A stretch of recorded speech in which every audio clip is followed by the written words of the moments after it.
And we're back.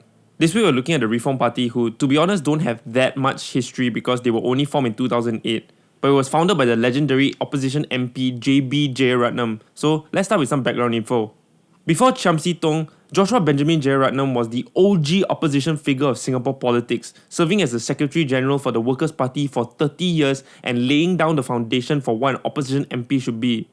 Jeyaretnam first rose to prominence in 1981 during the by-election for Anson SMC, where he won 51.9% of the votes and became the first opposition politician to have a seat in parliament. And he took his opposition role seriously, so seriously that he even earned the nickname the Tiger for his willingness to butt heads with the PAP, though he should be called the Lion for those mutton chops.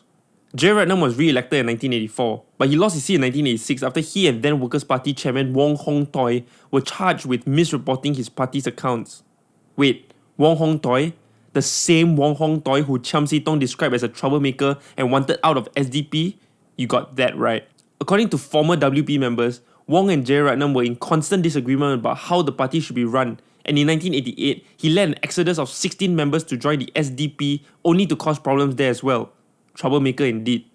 Anyway, back to the misreporting of party accounts. This is where things get saucy.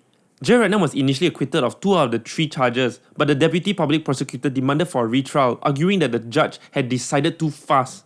The High Court said okay, and Jeyaretnam found himself back in court.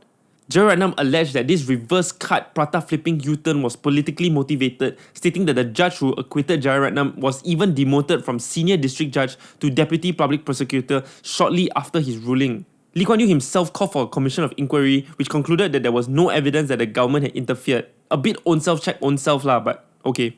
Jeyaretnam was now found guilty of all charges and sentenced to 3 months imprisonment and a $5,000 fine. This was enough to strip him of his parliamentary seat and bar him from standing in elections for the next 5 years. Although he couldn't stand in the 1988 elections, Jeyaretnam continued to speak at Workers' Party rallies. But the court case had left a sour taste in his mouth, and he started to openly make defamatory statements against the PAP. The PAP obviously didn't take this lying down. By 1997, Jeyaretnam had been sued for defamation more than 10 times, driving him to bankruptcy and disqualifying him from parliament once again. Over at the Workers' Party, more drama was unfolding. Jeyaretnam said that the party wasn't helping him pay off the debts from his lawsuit. But on the other hand, Low Tia Kiang said that they had done everything they could. In the end, Jeyaretnam stepped down as Secretary General and left on bad terms. After being discharged from bankruptcy in 2007, Jeyaretnam decided to strike on his own and founded the Reform Party. The Reform Party was supposed to be Jeyaretnam's return to the political battlefield, but 3 months after his formation, he died of a heart attack, and the role of Secretary General was assumed by his elder son, Kenneth. I don't want to hear any more complaints.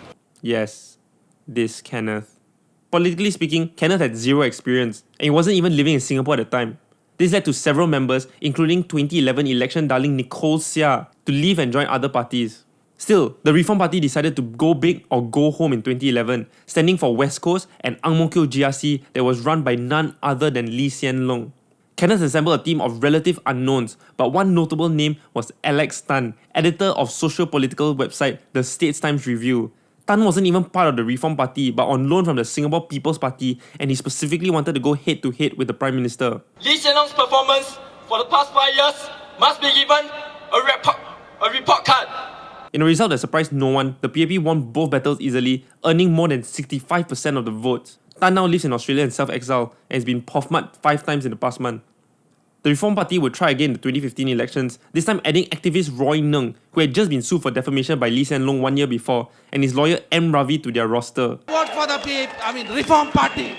Despite the star power, the Reform Party did even worse this time. And when we last saw Kenneth, he was literally comparing Singapore to North Korea on national television. All I see is similar margins in North Korea and China. It's just like the Chinese Communist Party. So that's literally everything you need to know about the Reform Party. Maybe we'll keep this series going, maybe not.